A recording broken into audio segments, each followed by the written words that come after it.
అందరికీ నమస్కారం అండి. రాష్ట్ర వ్యాప్తంగా పౌర సరఫరాల శాఖ నుంచి పీడీఎస్ రైస్ డైవర్షన్ గురించి కూటమి ప్రభుత్వం ఏర్పడినప్పటి నుంచి క్షేత్రస్థాయిలో పూర్తి సమాచారం తెప్పించుకుని సమగ్రంగా సమర్థవంతంగా ఎక్కడ కూడా డైవర్షన్ జరగకుండా చూడాలనే తపనతోటి క్షేత్రస్థాయిలో అధికార యంత్రాంగం, రాష్ట్ర స్థాయిలో గౌరవ ముఖ్యమంత్రి గారు, అదేవిధంగా గౌరవ ఉప ముఖ్యమంత్రి గారు ఇచ్చిన సూచనల మేరకు అనేక ప్రాంతాల్లో మేము ఈ ప్రక్షాళన జరగాలనే తపనతో పనిచేస్తూ వచ్చాం. జూన్ 28 మొట్టమొదటిసారి కాకినాడలో 13 గోడౌన్లు పైన మేము దాడులు చేసినప్పుడు సుమారు 51 లక్షల మెట్రిక్ టన్నులు ఆ రోజు రైస్ సీజ్ చేయడం జరిగింది. ఆ రోజు నుంచి జరుగుతున్న పోరాటంలో భాగంగా చాలా స్పష్టంగా మాకు అర్థమైంది ఏంటంటే రాష్ట్ర వ్యాప్తంగా జరిగిన ఈ కాన్స్పిరసీ కాకినాడ పోర్ట్ నుంచి ఏ విధంగా డైవర్ట్ అయిపోయి ఇతర దేశాలు తరలిస్తున్నారనే దానిపైన స్పష్టమైన ఆధారాలు వచ్చినాయి. గౌరవ ఉప ముఖ్యమంత్రి గారు పవన్ కళ్యాణ్ గారు కూడా వారం రోజుల క్రితం కాకినాడ సందర్శించి దానికి 3 రోజుల ముందు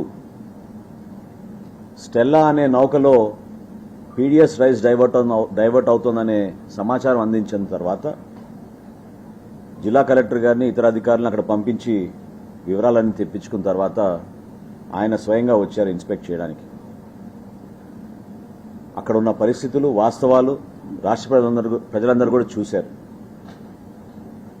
ఒక ఉక్కుపాదంతో, జీరో టాలరెన్స్తో ఒక ప్రక్షాళన జరగాలనే ఆలోచనతో రాష్ట్ర ప్రభుత్వం చాలా సీరియస్గా ఉంది. దీనిపైన గత ప్రభుత్వం ఏర్పాటు చేసిన ఒక మాఫియాని, ఒక ఆర్గనైజ్డ్ నెట్వర్క్ని బదలుగొట్టాలని మొన్న కేబినెట్లో కూడా గౌరవ ముఖ్యమంత్రి గారి అధ్యక్షతన దానిపైన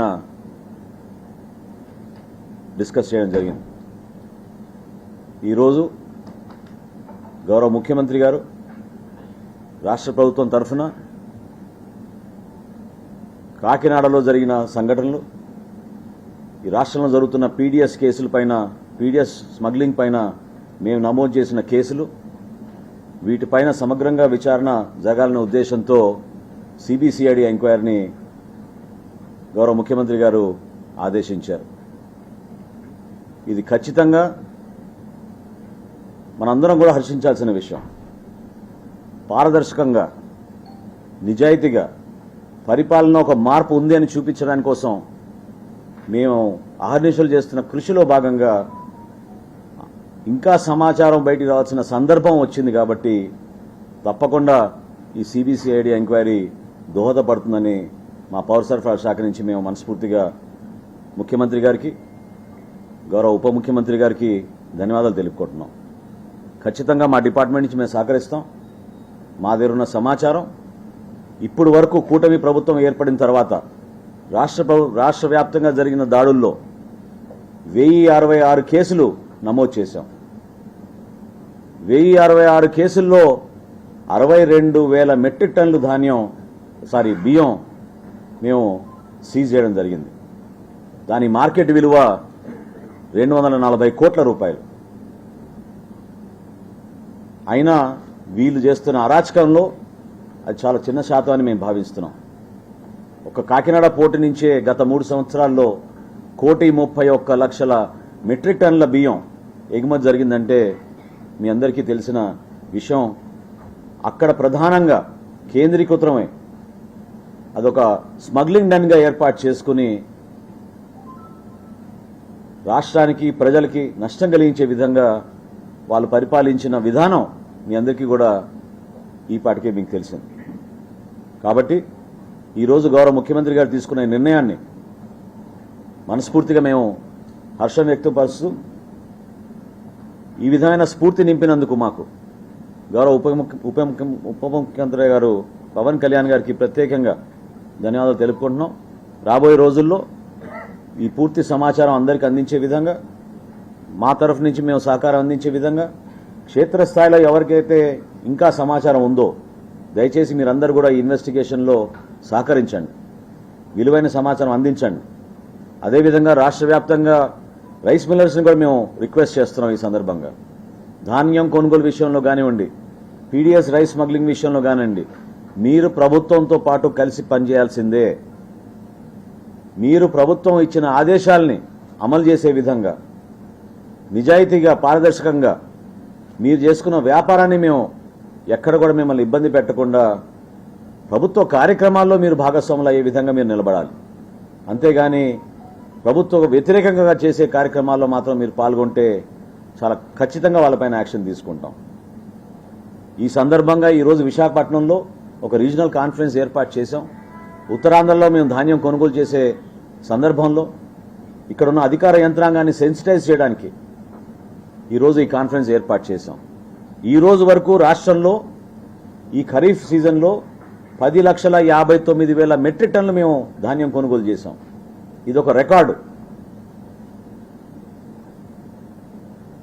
అందులో ప్రత్యేకంగా గత 10 రోజుల్లోనే 6,63,000 మెట్రిక్ టన్నులు మా సివిల్ సప్లైస్ కార్పొరేషన్ ధాన్యం కొనుగోలు చేసింది.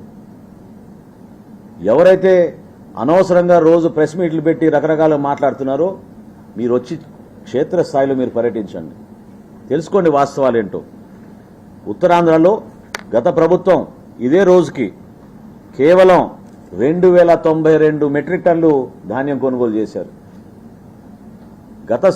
గత ప్రభుత్వం రైతుకి మేము అద్భుతంగా పరిపాలన చేశామని చెప్తున్న జగన్మోహన్ రెడ్డి గారు తెలుసుకోవాలి ఈ వివరాలు. 2,092 మెట్రిక్ టన్నులు కేవలం వాళ్ళు ధాన్యం కొనుగోలు చేశారు. అదే కూటమి ప్రభుత్వం గౌరవ ముఖ్యమంత్రిగా చంద్రబాబు నాయుడు గారి ఆదేశాలతోటి క్షేత్రస్థాయిలో అద్భుతంగా మేము ఈ కార్యక్రమాన్ని ముందు తీసుకెళ్లి 1,61,489 మెట్రిక్ టన్నులు ఒక్క ఉత్తరాంధ్రలోనే మేము కొనుగోలు చేశాం. శ్రీకాకుళం జిల్లాలో గత సంవత్సరం 763 మెట్రిక్ టన్నులు వాళ్ళు కొనుగోలు చేస్తే 74,280 మెట్రిక్ టన్నులు ఈ రోజుకి మేము కొనుగోలు చేశాం. ఎంత వ్యత్యాసం ఉందో చూడండి. విజయనగరం జిల్లాలో 210 మెట్రిక్ టన్నులు వాళ్ళు కొనుగోలు చేస్తే 54,663 మెట్రిక్ టన్నులు మా కూటమి ప్రభుత్వం కొనుగోలు చేసింది. 24 గంటల లోపే 2,280 కోట్ల రూపాయలు రైతుల ఖాతాల్లోకి మేము జమ చేశాం. చాలా సమర్థవంతంగా రైతుల్ని ఎక్కడ కూడా ఇబ్బంది పెట్టకుండా టెక్నాలజీని ఉపయోగించి ఒక భరోసా ఇస్తూ ప్రతి కార్యక్రమం రైతుకు మేము అండగా నిలబడాలనే ఆలోచనతోటి ఒక చక్కటి కార్యక్రమం ప్రజల్లో తీసుకెళ్తున్నాం. ఇప్పుడే గౌరవ ముఖ్యమంత్రి గారు రాష్ట్ర వ్యాప్తంగా ఉన్న కలెక్టర్లతోటి అధికారులతోటి టెలికాన్ఫరెన్స్ ఇప్పుడే ముగిసింది. చాలా స్పష్టంగా చెప్పారు, ధాన్యం కొనుగోలు విషయంలో ఎక్కడ కూడా ఉదాసీనత చూపించకూడదు. క్షేత్రస్థాయిలో ప్రత్యేకంగా రైతు సహాయ కేంద్రాల్లో పనిచేస్తున్న సిబ్బంది, వ్యవసాయ శాఖ సిబ్బంది, పౌర సరఫరా శాఖ సిబ్బంది, అదేవిధంగా రెవెన్యూ సిబ్బంది కలిసికట్టుగా సమాయుత్తమై రైతుకు మాత్రం ఎక్కడ ఇబ్బంది కలగకుండా చిన్న చిన్న అంశాలపైన మిల్లర్లు కానివ్వండి, తేమ శాతంలో తేడా ఉందనే విషయం కానివ్వండి, గన్ని బ్యాగ్స్ గోతాల విషయంలో కానివ్వండి, ట్రాన్స్పోర్టేషన్ విషయంలో కానివ్వండి, ఎక్కడ కూడా పొరపాటు జరగకుండా పూర్తి స్థాయిలో రైతు ఎట్టి పరిస్థితుల్లో కూడా సంతోషకరంగా కష్టపడిన ధాన్యాన్ని ప్రభుత్వానికి అమ్మగలిగే పరిస్థితి తీసుకురావాలని చాలా స్పష్టంగా ప్రభుత్వం నుంచి ఆదేశాలు జారీ చేయడం జరిగింది. అందులో భాగంగా ఈ 5 రోజులు ఉత్తరాంధ్రలోనే మేము పర్యటించి ప్రతి జిల్లాలో కూడా ఈ కార్యక్రమం ఏ విధంగా జరుగుతోంది, ధాన్యం కొనుగోలు విషయంలో మన రైతన్నకి ఒక అండగా నిలబడే విధంగా ఈ కూటమి ప్రభుత్వం నిలబడుతుందని ఈ సందర్భంగా తెలుపుకుంటున్నాం.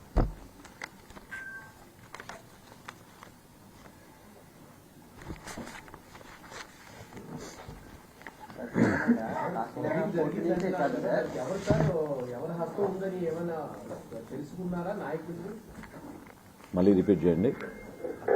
స్మగ్లింగ్ జరిగింది అంటున్నారు కదా, ఎవరు పాత్ర అధికారులుగా పొలిటికల్ పార్టీస్ లా ఉన్నారు అక్కడ. ఈ విషయాలన్నీ ఇన్వెస్టిగేషన్లో బయటకు వస్తాయి కదండి.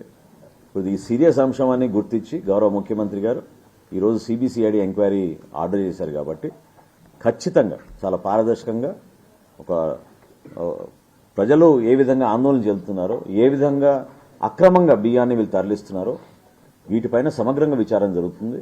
తప్పకుండా ఒక ప్రక్షాళన దిశగా నడుస్తున్నాం కాబట్టి నిజాయితీగా ఈ కార్యక్రమం ముందుకు సాగాలని ప్రజలందరూ కూడా సహకరించాలని, మీడియా మిత్రులు కూడా చాలా సహకరించారు. ఇంకా సహకరించాల్సిన అవసరం ఖచ్చితంగా ఉంది. సార్, గంగవరం పోటీ నుంచి కూడా ధాన్యం చెప్పండి. గంగవరం పోటీ నుంచి కూడా అక్రమ రవాణా జరుగుతుందనేది ఒక సమాచారం ఉంది సార్. గతంలో కూడా వచ్చాయి, కానీ కాకినాడ పోర్టునే మీరు ఫోకస్ చేస్తున్నారు. గంగవరం పోర్టు కూడా అదానికి అంటే సంబంధించి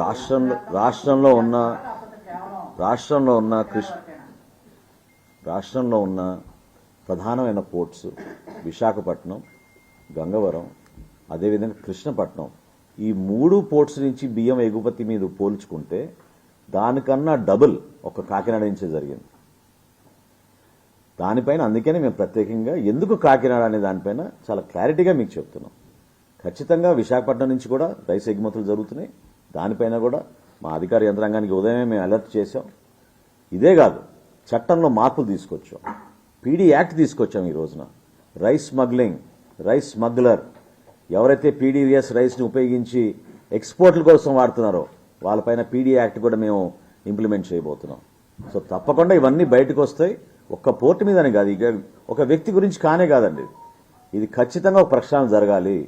ఇన్ని వేల కోట్ల రూపాయలు ఖర్చు పెట్టి ప్రభుత్వ నిధులు మనం ఉపయోగిస్తున్నప్పుడు సమగ్రంగా జరిగే ఈ కార్యక్రమాన్ని ప్రజలు చేరే విధంగా, ఇందులో మేలు జరిగే విధంగా ఒక ప్రయత్నం చేస్తున్నాం. సార్, అధికారుల పాత్ర కూడా ప్రధానంగా ఉందనేది ఒక వినిపిస్తున్న మాట సార్. గతంలో అధికారులు బాగా సపోర్ట్ చేశారు గత గవర్నమెంట్ కి. ఇప్పుడు వచ్చినప్పుడు కూడా అధికారులు మారలేదనేది ఒక వాదన సార్. ఏం చెప్తారు? గతంలో గ్రీన్ ఛానల్ ఏర్పాటు చేసుకున్నారు. శ్రీకాకుళం నుంచి చిత్తూరు వరకు, చిత్తూరు నుంచి శ్రీకాకుళం నుంచి లారీలు ఏదైనా సరే ఒక గ్రీన్ స్లిప్ చూపిస్తే ఆ గ్రీన్ ఛానల్ ద్వారా కాకినాడ పోర్టుకి చేరేవి. ఈ వాస్తవం. అందులో అధికారులు ఉన్నారా, ఎవరున్నారా అనేది ఈ సమగ్రమైన ఎంక్వైరీలో తప్పకుండా బయటకు వస్తుంది. నేను గతంలో కూడా చెప్పాను. కొంతమంది సీనియర్ అధికారులు కూడా చాలా బాధ కలిగించింది నాకు, ఇన్వాల్వ్ అయ్యారు. ఆ విచారణలో ఖచ్చితంగా ఇవన్నీ బయటకు వస్తాయి. సార్, ఎక్కువ శాతం టీడీఎస్ రైతు మిల్లులు తరలిపోతుంది, రైతు మిల్లుల నుంచి ఎక్స్పోర్ట్ అవుతుంది. ఇప్పుడు ఎన్ని రైతు మిల్లుల పైన దాడులు జరిగాయి? ఇందా మీకు చెప్పే కదా వివరాలు. 1066 కేసులు ఇప్పటివరకు మేము రిజిస్టర్ చేశాం.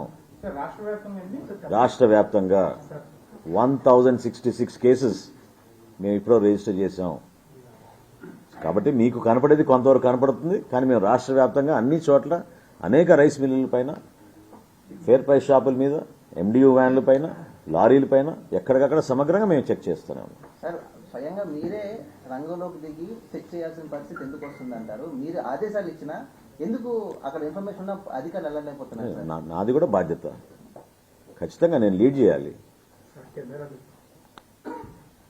అందరూ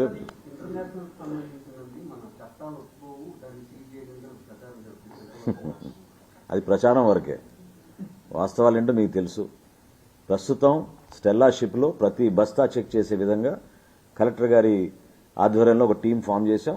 కమిషనర్ గారు ప్రతిరోజు మానిటర్ చేస్తున్నారు. తప్పకుండా లోతుగా దాంట్లో వెళ్తాం. వాస్తవంగా ఎంత పీడీఎస్ రైస్ ఉందనేది కొన్ని రోజుల్లో మనకి పూర్తి సమాచారం వస్తుంది. వచ్చిన తర్వాత తప్పకుండా మీ అందరికీ వెల్లడిస్తాం.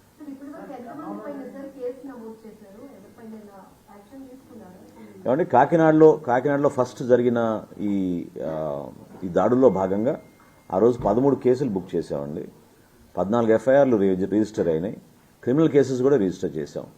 దాన్ని బేస్ చేసుకుని ఇప్పుడు రాబోయే రోజుల్లో మనకు వచ్చే సమాచారం అదనంగా తీసుకుని తప్పకుండా ఈ సమాచారం ఇప్పుడు సిబిసిఐడి ఎంక్వైరీ గౌరవ ముఖ్యమంత్రి గారు ఆర్డర్ చేశారు కాబట్టి ఈ మొత్తం వాళ్ళకి హ్యాండ్ ఓవర్ చేస్తాం.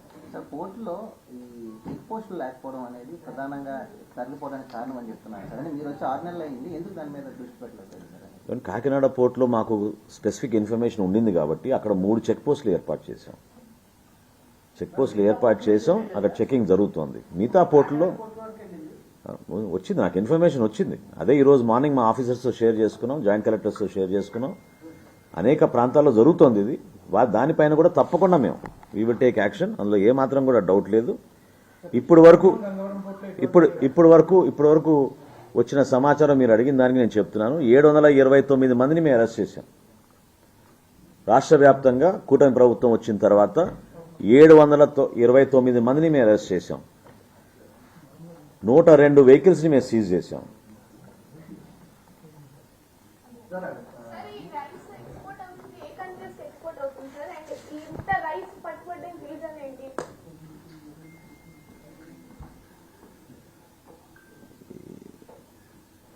వెల్త్ పైన దాహం, అన్లిమిటెడ్ వెల్త్ క్రియేషన్ చేసుకోవాలని, కొన్ని కుటుంబాలకి పరిమితం అవ్వాలని వాళ్ళు చేస్తున్న ఈ ప్రక్రియ అది.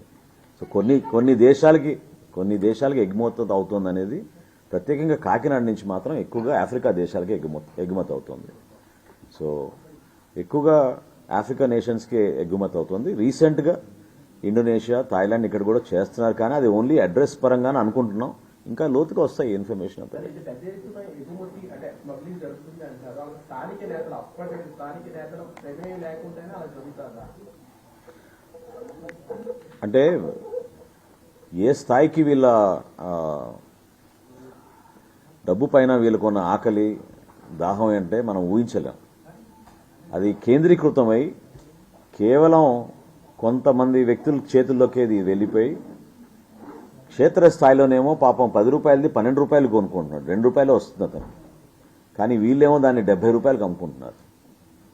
సో ఏ స్థాయిలో వీళ్ళు ఆ వెల్త్ జనరేట్ చేసుకుని వీళ్ళు అక్యుములేట్ చేసుకున్నారో, ఎందుకు వీళ్ళకి దుబాయ్లో ఆఫీసులు పెట్టాల్సి వచ్చిందో, ఎందుకు స్విట్జర్లాండ్లో వీళ్ళు అడ్రస్లు ఇవ్వాల్సి వచ్చిందో, ఎందుకు ఈ కంపెనీలన్నీ కొంతమంది చేతుల్లోనే ఉన్నాయో, ఇవన్నీ కూడా రాబోయే రోజుల్లో ఖచ్చితంగా ఇన్వెస్టిగేషన్ జరుగుతుంది.